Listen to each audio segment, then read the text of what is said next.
or pwede nyo ilagay yung second strap. Dalawang strap po siya, kapareha ni Hadley. Yan po yan, yung extension niya. Kung gusto nyo po siyang gawing crossbody. So, nilagay ko yung isang strap niya. Yan po siya, pag crossbody. Pwede nyo pa yan ma-adjust mga sisa. Yan po siya. So, available po, pero mas maganda yung ang tawag dito, mas maganda pag shoulder bag.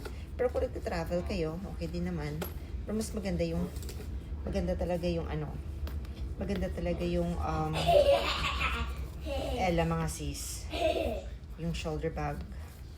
Ella shoulder bag crossbody. So, yan po siya. Shoulder bag natin.